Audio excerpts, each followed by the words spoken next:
Mr. Speaker, Mr. President, honorable justices, judges, my fellow constitutional officers, distinguished legislators, members of my cabinet, honored guests and friends, and of course, my family, and especially Miss Lori. Before I begin, I would like to divert with your leave, once again, as I did during the inaugural address, and by the magic of television, invite my mother, Regina Otter, to this chamber. She's been to this chamber every time except for this time. But Mom will turn 100 years old on February 9th, and all 9 of us kids plan on being there for that celebration. So, Mom, welcome.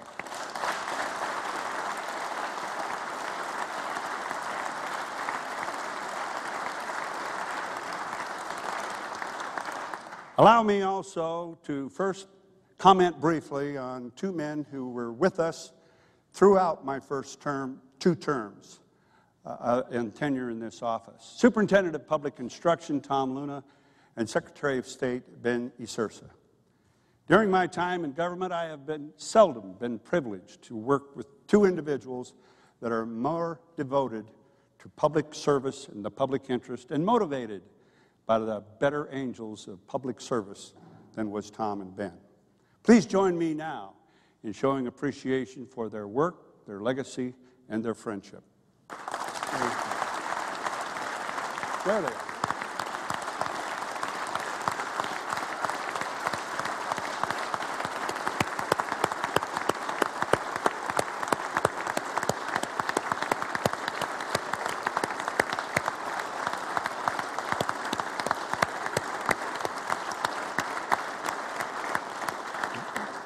That's sufficient. I don't want you to get more applause than I got, Ben, Tom. God bless you. Godspeed. I love you. You're 2 of the greatest. To our newly elected legislators and constitutional officers, congratulations and welcome. I applaud your willingness to serve. I respect and appreciate your civic virtue. And I encourage your attention and patience and commitment to the processes and the purposes of our state government. Like you, I'm beginning a new term. It is an honor and a privilege to once again have received and garnered the support and the confidence of the citizens of Idaho. Like you, I take very seriously, and that responsibility very seriously, and I know that public confidence must be earned anew each and every day. So let us begin our work together, unfettered by the cynicism or mistrust, and with a sure understanding of our limitations as well as our great potential. With you, I look forward to advancing the interests of people that we serve. With you, I am committed to continuing our efforts to make Idaho what America was meant to be. Ladies and gentlemen, we are blessed to live in interesting times. There is unrest and uncertainty all around us, but that's nothing new to the human experience. There has never been a shortage of issues upon which well-intended people who earnestly and actively disagree in any free and dynamic society. We are also blessed to live in a nation and a state where there is order, responsible, citizen-driven processes for sorting out and addressing those issues. Our process is not designed to satisfy everyone. Nothing ever can. But it is designed to do more than stimulate public discussion and debate. Ultimately, it must inspire resolution and progress, however imperfect or incomplete. That is the lodestar on which we find ourselves and find our way forward in these days ahead. Unfortunately, that has not been the hallmark of our national government in recent years. From immigration to energy and from environmental protection to budgeting, there is neither rhyme nor reason to how the federal government does or does not do its job. Partisan rancor and political infighting are unacceptable excuses for the inaction and dysfunction. Here in Idaho, we have not only the opportunity but the responsibility to set a higher standard and then live up to it. I ran for governor in 2006 because my 6 years in Congress taught me that the states are where the republic must meet today's challenges and prepare for those that lay ahead. That is just as true today, and even more apparent. So I am more determined than ever for Idaho to embrace that opportunity. It will mean setting example of both fiscal responsibility and public vision, especially on those issues that are fundamental to our future prosperity and consistent with the proper role of government and aligned with our Idaho values. That will require all of us to working together rather than at cross purposes. We must not allow ourselves to emulate the federal government's politics of division, procrastination, and misdirection, for which we are all paying the price. In some cases and on some issues, we already have put off making some tough decisions for too long. That cannot and must not continue. Today, I will outline some issues on which I believe we must act, not in careless haste, but with all appropriate dispatch. Perhaps the most important message I want to leave with you today is simply this: Idaho learns. Now, we learned the value of being more frugal and accountable with taxpayer resources during the Great Recession. We learned the value of preparation and consensus building during our discussions concerning transportation funding. We learned the value of process and inclusion during our efforts to improve education. And we have learned that even the best intentions and plans must be carried out with equal attention to detail and public perceptions for our contract experience, and especially with the Idaho Education Network. Idaho learns, and those lessons run deep. As a result of our experiences, we move forward more confident in our abilities, more certain of our goals, and better prepared for the challenges before us. Future generations will benefit from our efforts to apply these lessons today. Now, I'm not here to offer panaceas or to insist that your deliberations proceed in a particular direction. We are, after all, separate but equal branches of government. But instead, I'm here to offer my view on what our state priorities should be and where our resources can be most effectively used in the public interest. And that list begins with education. Last year in this chamber, thank you.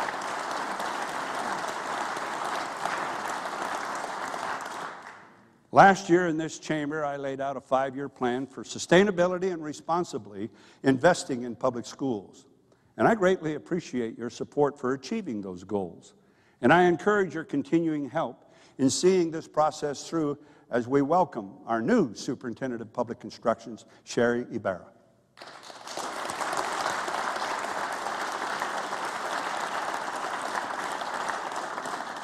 In Idaho, public schools are the most fundamentally proper role of government. They are essential to the health of our families, our communities, and our economy.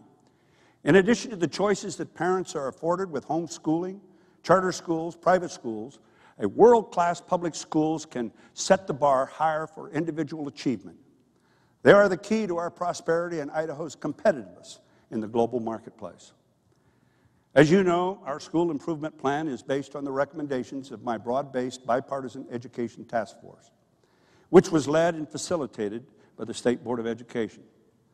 The goal of its recommendations is to build a public school system that is focused on student outcomes, responsiveness to the local needs, respectful of the role of the classroom teachers, and more accountable to the parents and patrons and taxpayers. The fiscal year 2016 executive budget recommendation I am submitting to you today provides for funding for teacher training and professional development and a significant infusion of money for teacher compensation under the new tiered licensure and career ladder proposal by the State Board of Education. To support continuous improvement, my recommendation provides additional funding to help local school districts conduct planning on how best to improve the education for our children every year. In addition, I'm calling for another $20 million in discretionary operating funds for local schools in fiscal year 2016. My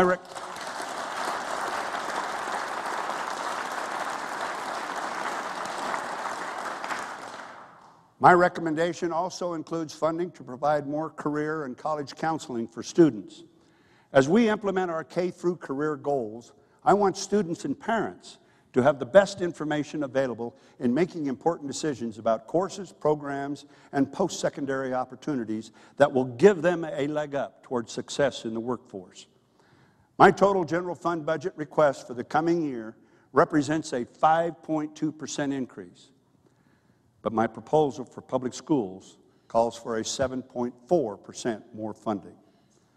That's almost $60 million more than we allotted for schools during when the Great Recession began in 2009.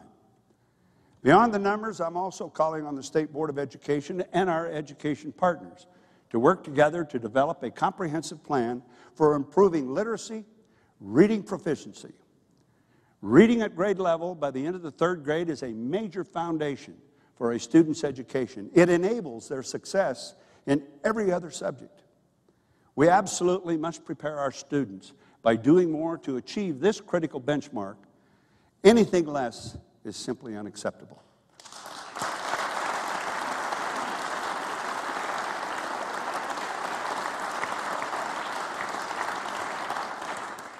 My hope, while you consider this request, is that we work together to continue assessing the impact of our current year's investments and seek to advance those policies and processes that work best for Idaho students.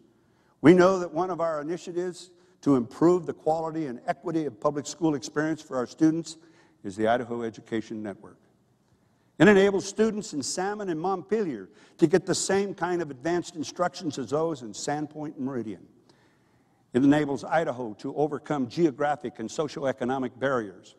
It allows us to realize the kind of opportunities for enlightenment, progress, that not only years ago were only available in our largest connected communities.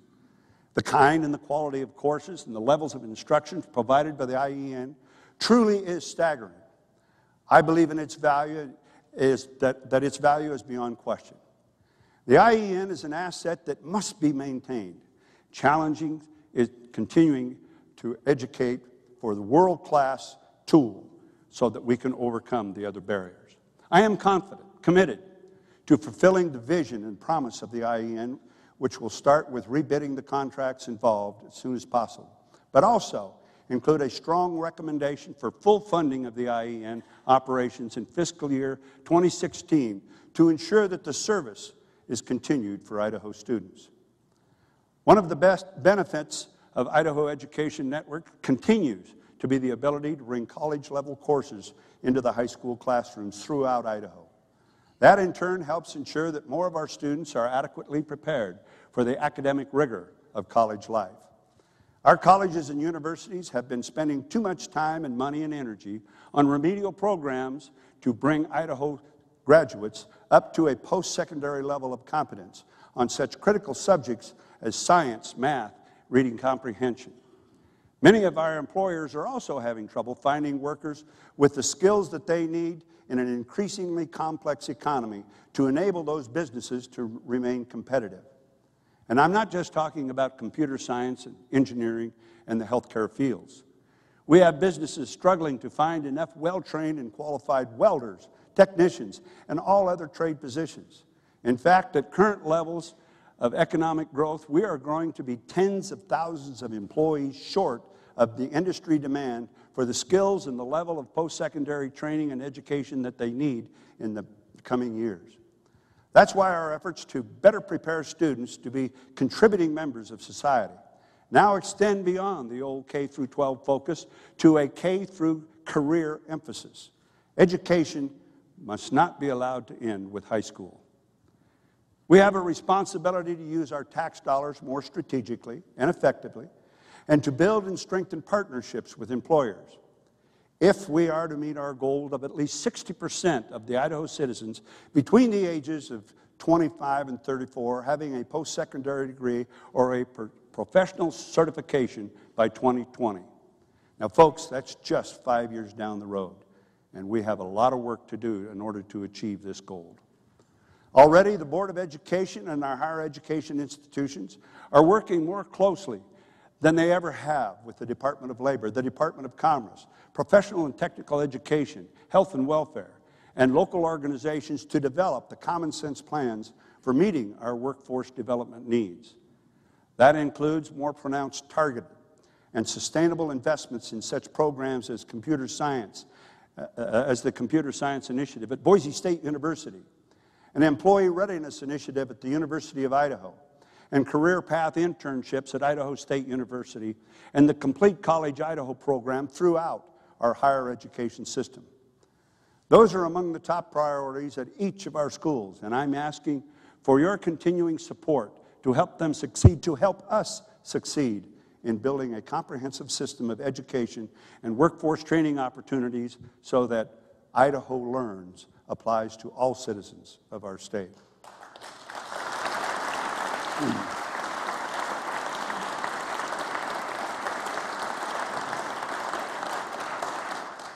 I'm also pleased to report some good news from the efforts of our leadership in Nuclear Energy Commission, or the Line Commission, and the Center for Advanced Energy Studies, or CAES. As you will recall, that group did an outstanding job of highlighting the strengths and the capabilities of our national lab. And one of their key recommendations focused on regionalizing the Center for Advanced Energy Studies by including other state partners. This past fall, my good friend, Governor Matt Mead of the University of Wyoming, agreed to join as equal partners in the CAES consortium of our state universities and our lab. But this is but the first step in a continuing effort to fulfill the promise of the INL and the CAES. Let me talk for just a moment now about something that you won't find in my budget. But I believe it has a potential to improve the lives and enhance the opportunities of many Idaho citizens. I believe that because we've already seen it happen right here in this valley. In 2007, my first year as governor, the Treasure Valley was one of the last metropolitan areas in America without a community college. That year, the legislature enacted my request to provide a state incentive for startup funding for any local jurisdictions where voters opt to establish a community college district. Ada and Canyon County soon stepped up to the challenge and voted to establish the College of Western Idaho. And what a tremendous success it's been. It's forever changed the way that education is delivered here in Idaho, and in its most populated area. It's hard to even imagine this valley now without CWI playing a significant role in our future prospects. Thanks to the incredible efforts of President Burt Glandon, the visionary leadership of the College of Western Idaho Board, and the collaboration with Boise State University and others, the College of Western Idaho joins as a full partner now with the College of Southern Idaho, North Idaho College, in fulfilling the promise of the true community college. They are providing affordable, accessible, and responsive resources for both students and employers to meet their education and career training goals. Through them, Idaho Learns is taking on a broader definition, providing that opportunity for our citizens during the economic downturn was critically important to our recovery. Now we are rebounding. We find ourselves faced with growing demand and intensifying need for the services that community colleges are uniquely able to provide. So today I challenge again the underserved communities of Idaho, where no broad-based community college programs now exist, to canvass their citizens and businesses on the value that can be added to their economic development, their public enrichment efforts, by establishing a community college district of the size and focus that will meet their local needs. Those needs and my challenge for local leaders to address them will be part of the discussion in each of the towns that I conduct Capital for a Day. We did that with CWI, and we can do it again. Preparing Idahoans for the workplace is the primary focus of the Department of Labor. It's not just about sending out unemployment checks. And the experts at Labor and our other state agencies now have a clearer picture than ever of where our people will be working in the years ahead, if they are educated and trained and to do the kind of careers that will be created. We now expect to outpace the national employment growth rate by 15,000 job opportunities a year being created for Idaho workers through 2022, many of them in the healthcare and construction fields. That's why Director Ken Edmonds and his team at Labor have developed a plan for retaining and recruiting and returning employees to the state of Idaho to help meet the demand for skilled workers. The idea behind Choose Idaho initiative is to bridge the coming labor shortage by keeping the best and the brightest in Idaho, right here at home, and encouraging former Idahoans to come back home, and welcoming people with skills to our communities. To help build on that effort, my budget recommendations for fiscal year 2016 includes a transfer of $5 million for industry sector grants. That will help build partnerships between industry and our education system to more effectively address a growing shortage of skilled and trained employees, a key element for our K through career goals. At the same time, I am now pleased to announce that the Department of Labor was able to announce just last month that Idaho's economic recovery and job growth will allow unemployment insurance tax rates paid by Idaho businesses to fall for the third consecutive year. This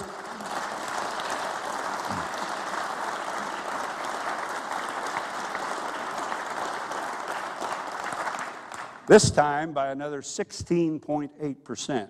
That means tens of millions of dollars in savings that will be able to help capitalize additional Idaho growth and jobs. I appreciate your support over the years for reducing the tax burden on Idaho citizens, from increasing the grocery tax credit to lowering income taxes and providing personal property tax relief. We are keeping almost $157 million in the hands of Idaho taxpayers during fiscal year 2015, and that will grow to more than $169 million during the year that begins July 1 as our economy keeps expanding. Director Jeff Sayer and his team at the Department of Commerce are working hand in glove with education, labor, transportation, agriculture, health and welfare, and other state agencies to leverage market-driven economic growth into improving how employers see Idaho. Their goal is nothing less than to make Idaho a global leader in growth and prosperity. And we have some great resources to help accelerate Idaho, including the tax reimbursement incentive, or the TRI, that you approved last year. This performance-based tool is attracting great interest from businesses ready to create thousands of jobs and invest billions of dollars in Idaho's future. Thank you for recognizing that Idaho Learns extends to the lessons that we've learned from other states where governments are mortgaging their future to ante up on attracting new businesses where we are not. By contrast, the TRI requires employers to prove up their commitment to Idaho with jobs and capital investments before a dime of their tax payments are reimbursed. And most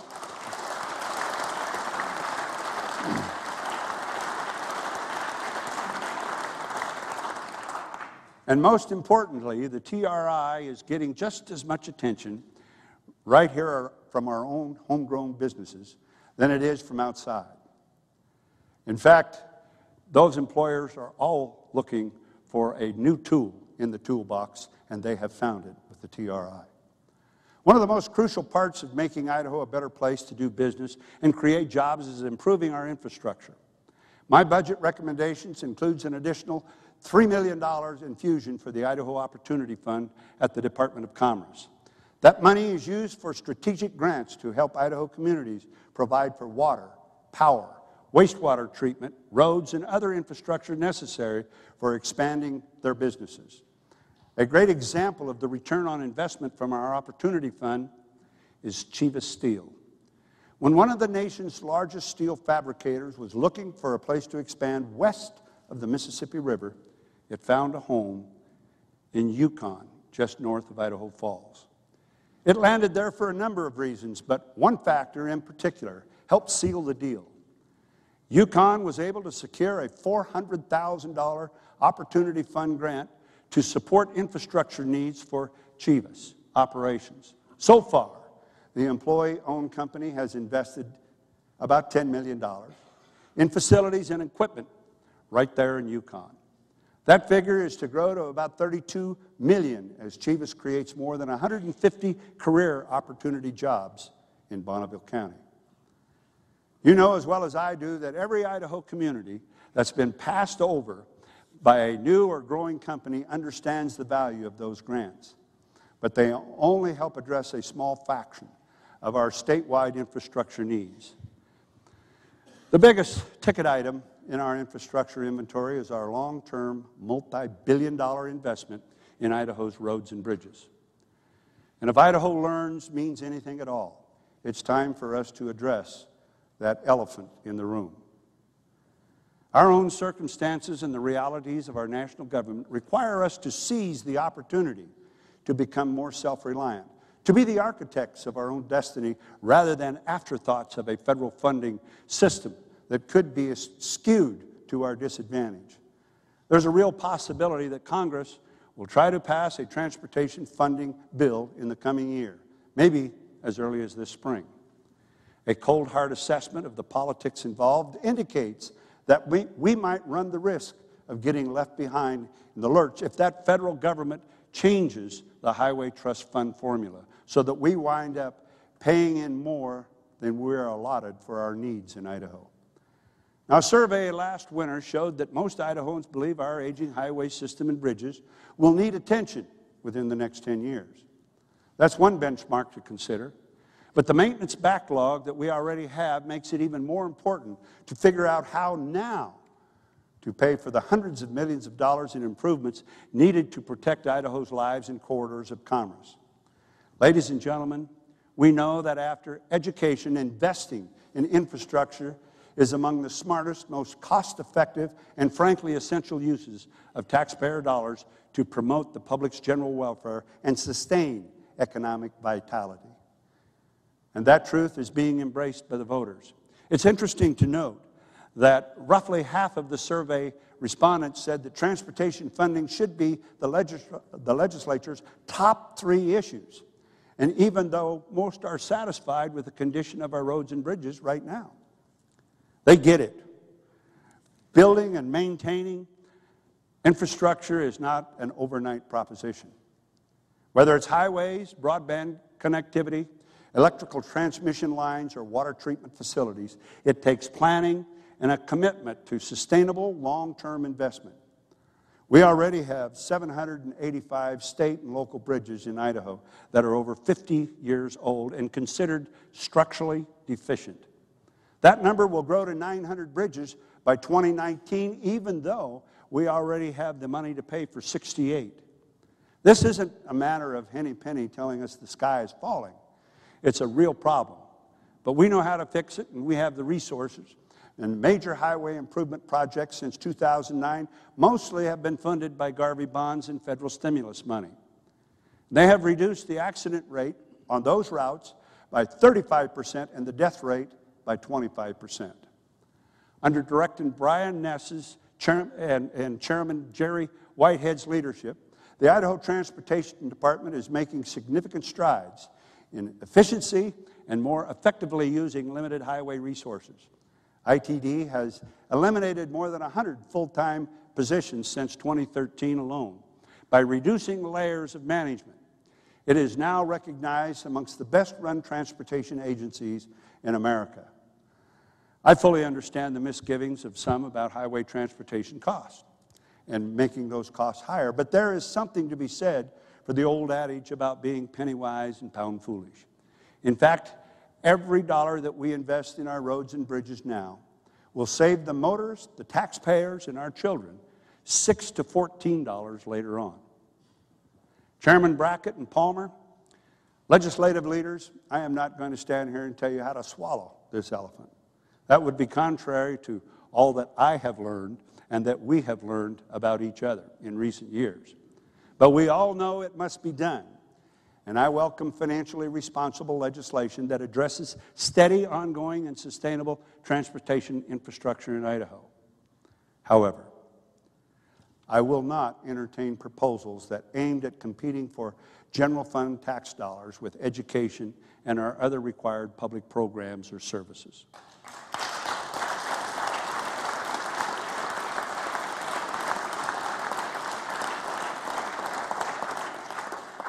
That raises the big question of taxation.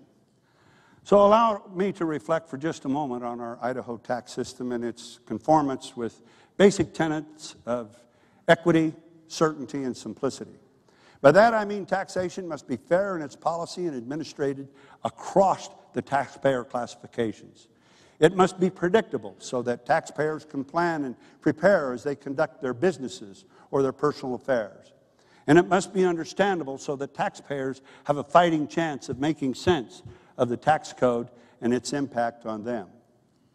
As it stands today, Idaho, unfortunately, has become a confusing hodgepodge of taxing authorities that undermines public confidence that those who collect the taxes are accountable to the citizens for how the revenue is used. With that and the benchmarks of equity, certainty, and simplicity in mind, I'm asking for your help today in ensuring that over the coming 4 years we can make Idaho's tax system one of the best in the nation. I believe that work should start now by enacting some of the recommendations from the task force that I assembled last year to consider improvements on how Idaho Tax Commission operates. Those recommendations are aimed at improving the efficiency, the accountability, and transparency of our revenue operations.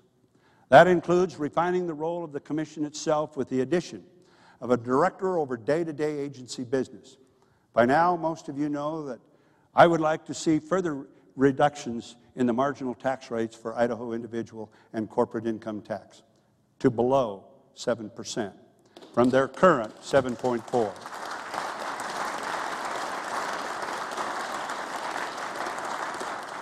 And I would also like to see the complete elimination of personal property tax. To that end, my budget, no, go ahead, Jim.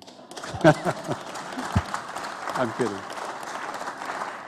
To that end, my budget recommendations sets aside the first of a 5-year approach to reducing our income tax brackets from 7.4 to 6.9. This effort will provide tax relief to 44% of the taxpayers this year and up to 51% of the taxpayers by 2018, and I believe is the right thing to do. I also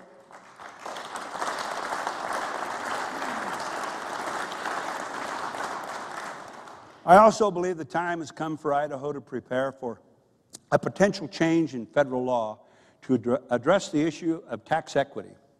It's called the Marketplace Fairness Act. As many of you know, that legislation now is before Congress. It would clarify the legal authority of states like Idaho to impose and enforce a sales tax on interstate purchases of goods online. Not only is this a fundamental matter of fairness for those brick-and-mortar businesses in our communities, it's also a matter of securing our own long-term prosperity. Simply put, every dollar of sales tax from online purchases is the better part of a dollar that is not going to support the necessary and proper functions of state government, especially meeting the education and infrastructure needs of our growing economy. Now, Congress has yet to act, but the legislation already enjoys the support from within our own Idaho delegation.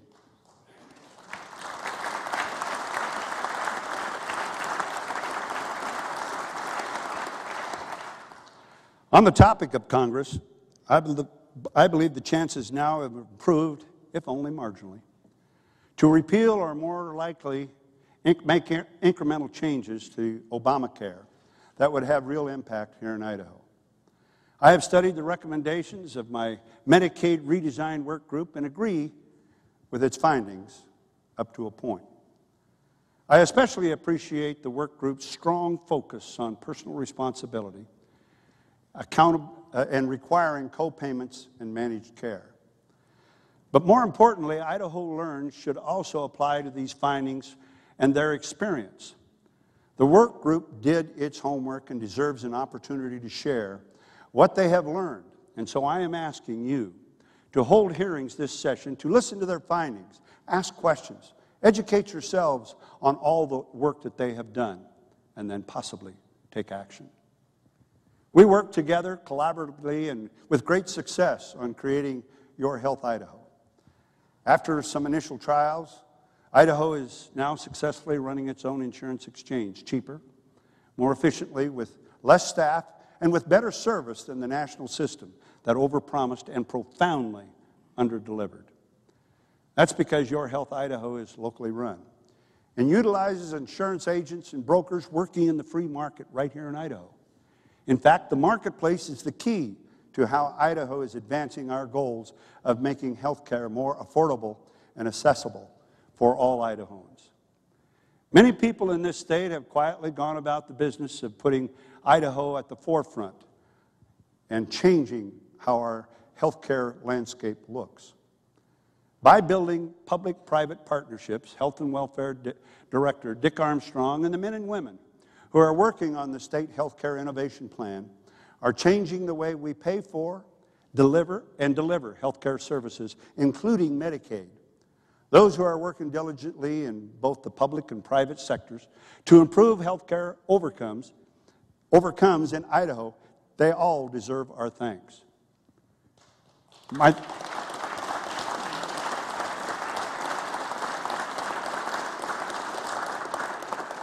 My thanks also goes to the legislature, those advocates who are enabling us to more aggressively address the local challenges of behavioral health.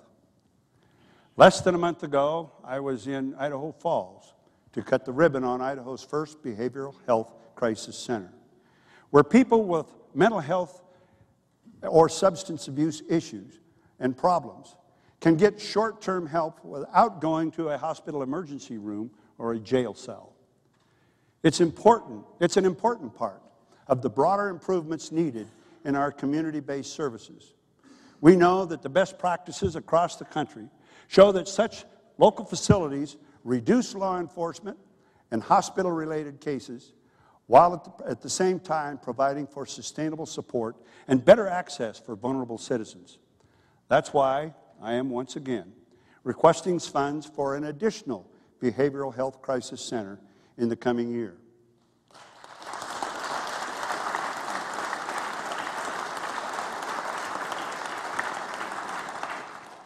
Another decision for which I am proud that we worked together on with our legislature, with our courts, and with the executive agencies in their unprecedented collaboration in enacting the now implementing the Justice Reinvestment Initiative, or the JRI. This is an effort started 2 years ago by the good chairmen of the House and Senate Judiciary Committees. Last year's overwhelming legislative support for Senate Bill 1357 and the hard work done in the past year by our courts, the Department of Corrections, and Commission on Pardons and Paroles has resulted in an outstanding set of administrative rules for you to consider during this session. They spell out in detail how we can improve public safety, reduce recidivism, and lower the costs associated with locking up offenders by prioritizing and refining our post-release supervision efforts with swift, certain, and graduated sanctions. I appreciate your continued support for our justice reinvestment efforts, and that they will move from careful planning now to an effective on-the-ground implementation. I hope you will consider it equally important to continue our work toward addressing the very challenge that we face in our public defender system. The courts have made it clear that our current methods of providing legal counsel for indigent criminal defendants does not pass constitutional muster. This is a priority for our counties, and so it must then necessarily be a priority for us. If we value the ideas embodied in the 4th, 5th, 6th, and 8th Amendments to the Constitution, then it is undeniably our responsibility to take care and measure on the phrase due process of law as seriously as the framers intended.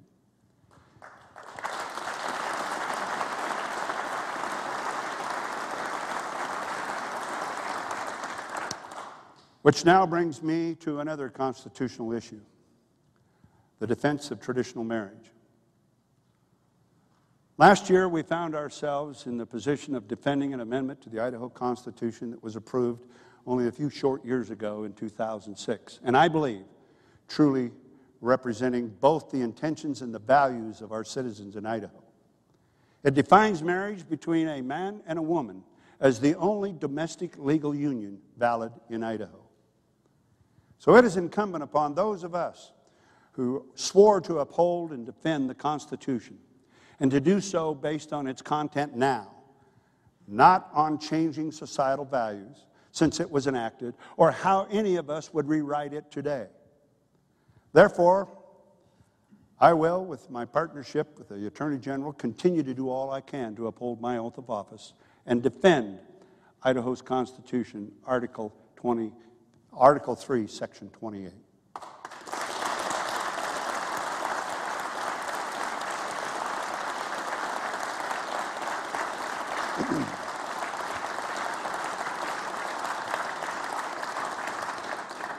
I am hopeful that our recent request for the U.S. Supreme Court to review the issue will be accepted and that we can look forward to outcomes that affirms Idaho's Constitution. It's unfortunate that so many of our differences with the national government wind up in court. But in the absence of any federal consensus on a multitude of issues, too often the courts become the last refuge for both public policy and resolving those disputes by safeguarding our freedoms. That may well be where such questions as the protection of sage grouse or the siting of electricity transmission corridors end up. I hope not. And we are working hard with Idaho landowners, sportsmen, federal land managers, and other stakeholders to find common ground through our administrative processes so that those issues and others can be resolved.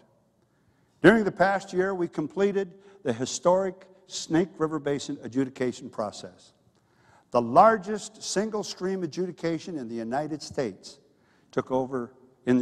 history, took over 27 years and covered water rights on about 87% of Idaho's landmass. As Justice Scalia said, there is no question who owns the water in Idaho now. We advanced our efforts to similarly adjudicate all northern Idaho water claims so that they too can be protected. And we made great progress on our efforts to preserve, recharge, and more sustainably manage our water throughout the state. In addition, and with gratitude for your help and support, I'm proud to announce that now there are 5 rangeland management protections throughout Idaho. They are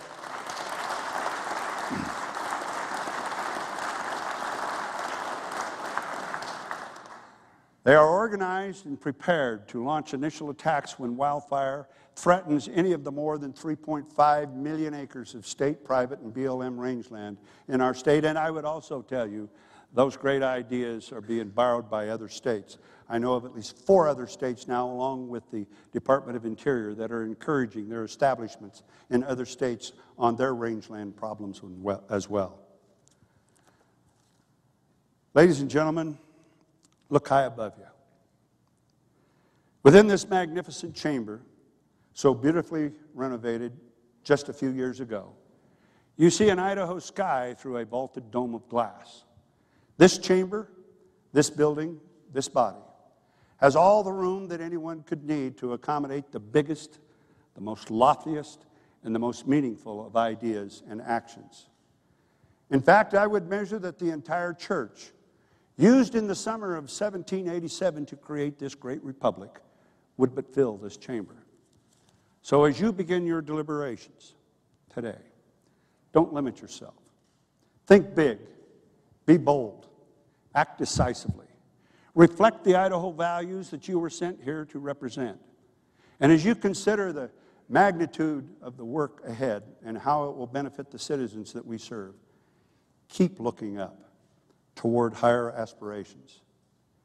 Keep looking up and apply what Idaho learns so that our fondest hopes and best intentions will lead us to a better tomorrow for future generations. Join me in putting Idaho and our people first and foremost in your minds. And so now, with a deep-seated faith in our Founding Fathers' vision and empowered by the collective talents and singularity of purpose that we enjoy in this legislature, in this judiciary, and in this executive, I enjoy an unbridled confidence that with the Lord's continued blessing, Idaho will strengthen our republic as an example of what America was meant to be. God bless you, and thank you for your time.